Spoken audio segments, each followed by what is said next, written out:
Patriotism is dash a মানে dash Nobel virtue. এখানে এ হবে কারণ নোবেল শব্দটি একটি কনসোন্যান্ট এন দিয়ে শুরু হয়েছে এবং এটি একটি সাধারণ গুণ বা ভার্চুকে বোঝাচ্ছে।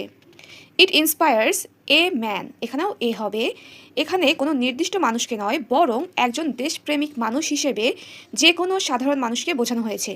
ইট inspires a man to dedicate his life for the freedom of his country.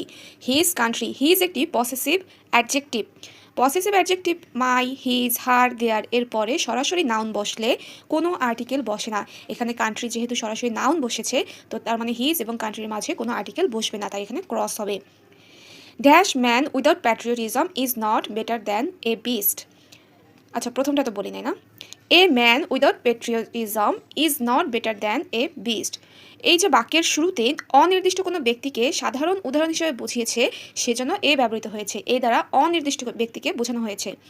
এরপরে দেন এ বিস্ট একটি সাধারণ নাউন, পশু বা জানোয়ারের সাথে তুলনা করতে অনির্দিষ্টভাবে এ বসেছে। A true patriot is honoured by his countryman. A true patriot is honoured by his countryman. এই বাইয়ের পরে আর কোনো আর্টিকেল বসেনি, কারণ হিজ কান্ট্রিম্যান রয়েছে। হিজ হচ্ছে পসেসিভ ফর্ম, তাই এখানে আর্টিকেল বসবে না। He thinks for the betterment of his country. নির্দিষ্ট কোনো কিছুর ভালো বা মঙ্গল মানে বেটারমেন্ট, মঙ্গল বোঝানোর ক্ষেত্রে নাউন প্লাস অফ থাকলে তার আগে সাধারণত দি বসে। এখানে দাঁড়াও, ফর নাউন প্লাস অফ থাকলে, এই যেমন বেটারমেন্ট অফ,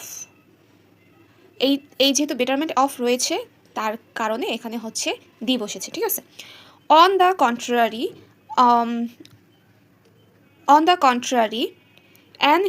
অ্যান আনপ্যাট্রিয়টিক, আচ্ছা অন দ্য কন্ট্রারি এটা একটা ফ্রেজ, তো এই মানে নির্দিষ্ট ফ্রেজ, ইডিওম্যাটিক ফ্রেজ যার অর্থ হচ্ছে পক্ষান্তরে।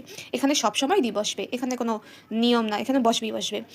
তারপর ড্যাশ আনপ্যাট্রিয়টিক, এই যে আন, ইউ হচ্ছে কি ভাওয়েল না, তো ইউ কিন্তু আন মানে উচ্চারিত হয়েছে, তো এই জন্য এখানে অ্যান বসবে। ইউ যদি ইউ এর মতো উচ্চারিত হইতো যেমন ইউনিভার্সিটি, তাহলে এখানে অ্যান বসতো না, কিন্তু এখানে যেহেতু ইউ উচ্চারিত হয়েছে আনপ্যাট্রিয়টিক, তাই এখানে অ্যান বসেছে, ঠিক আছে।